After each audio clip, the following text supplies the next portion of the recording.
This video is going to focus on the skull, and we're going to be looking at the frontal view. So this is the anterior view of the skull.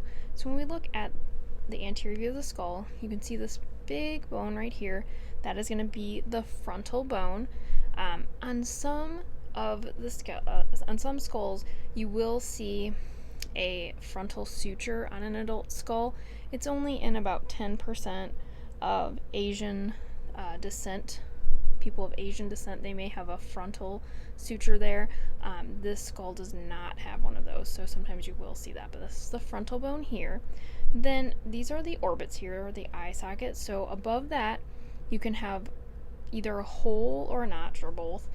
So this right here would be the supraorbital foramen, because you can see it's a foramen as a hole. And then on this side, we have a supraorbital notch. Depending on the skull, like I said, you may see a foramen and a notch, so supraorbital foramen and a supraorbital notch. You might also have a skull that has two supraorbital foramen, like this skull, or you may have a skull that has two supraorbital notches. I don't have one of those with me today, so we can kind of see that. So supra is above, so supraorbital foramen, supraorbital notch, because it's not a hole anymore, it's kind of like a little divot there. Then if we look below that orbit, you can see that there are two holes right here and right here. Those are the so inferior to the orbit, so infraorbital foramen. So infraorbital foramen is there. The bones that you have right here, there are two small ones right here. That's the nasal bones right there. And then if we kind of look inside of the eye socket right here, you'll see that there's a little foramen kind of coming down in here. But where that little foramen is, right around that, that's going to be the lacrimal bone. So right here's the lacrimal bone. And there's one in each of the orbits there. So lacrimal bone here as well. As we move down and kind of look inside that nasal cavity, you're going to see this kind of part that divides the nasal cavity in half. The lower part of this bone, that is called the vomer here. So this bone right here is the vomer. And then as we come down here, this part that sticks out, especially if you look at this kind of from the side, you can see this part that sticks out here. That's the anterior nasal spine right here, that part that's sticking out. So anterior nasal spine. Then you can see the zygomatic or malar bones are right here. So zygomatic bone is here. So that's the zygomatic bone. You have another one right here, zygomatic bone. And then this bone that you're kind of seeing all across here, that is going to be the maxilla. On the maxilla, you have the maxillary alveolar process. So all of these little bumps that kind of make the sockets for the teeth, those are going to be the maxillary alveolar process. This lower bone here on the skull, which forms the jaw, that is going to be the mandible. So this whole bone here is the mandible. So all of this over here, that's the mandible. So all of that bone is the mandible. And on that, we have, once again, the process that's kind of sticking up, making those bumps right there. That's going to be the mandibular alveolar process. You can see them a little bit better, I think, on this skull.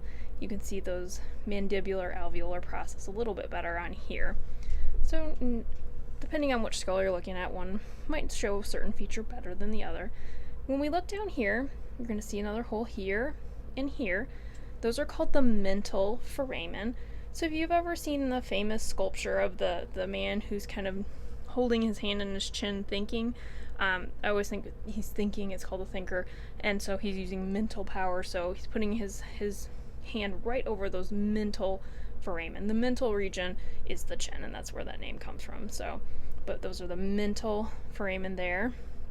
And then when we look at the mandible, it kind of has some different regions. So all of this right here, before it makes this bend, this is the body of the mandible here.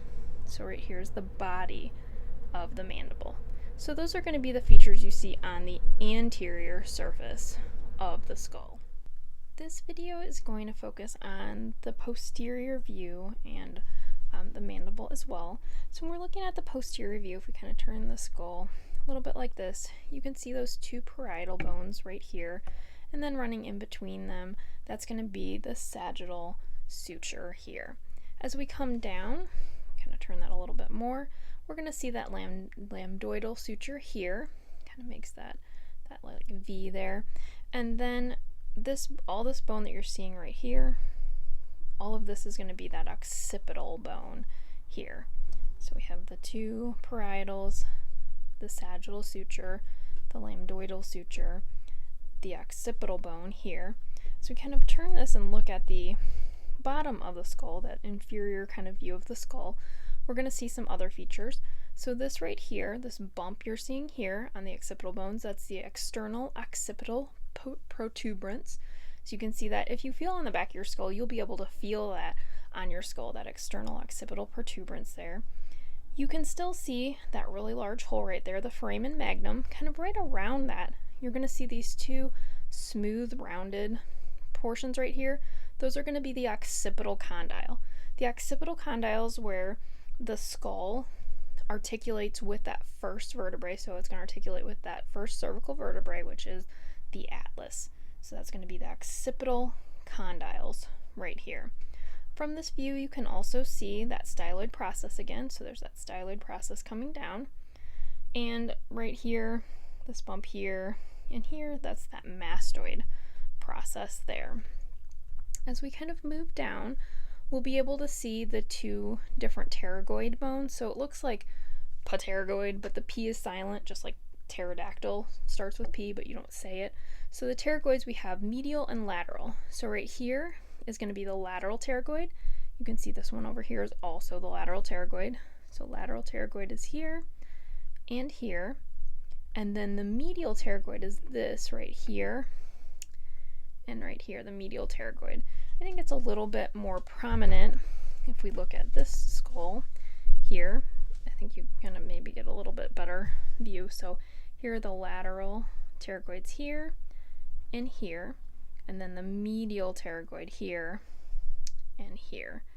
So those ones, lateral pterygoids, medial pterygoids. You can kind of see those. I'm going to go back to the skull here. We look at kind of the hard palate. I'm going to take this little spring off. When we look right here, if you look for, I'm going to take the mandible off as well.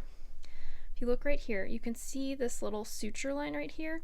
That separates the rest, the part of the palate. So when you think of the roof of your mouth, all of this is considered your hard palate, but only this back about quarter of your hard palate is the palatine bone. The rest of this bone right here is actually made from the maxilla that we saw on the front of the skull right here. So the palatine bone is this bone right here in the back. So you can see that there. And then if we're looking, I'll hold this back in place before we go to the mandible. If we turn this right here, remember there's that styloid process and your external auditory meatus is right here, external auditory meatus. If we take this off, so we take this off, this is our mandible, so that's that lower jawbone, that's the mandible. So if we look in the back of the mandible, there are two holes. There's a hole here and a hole right here.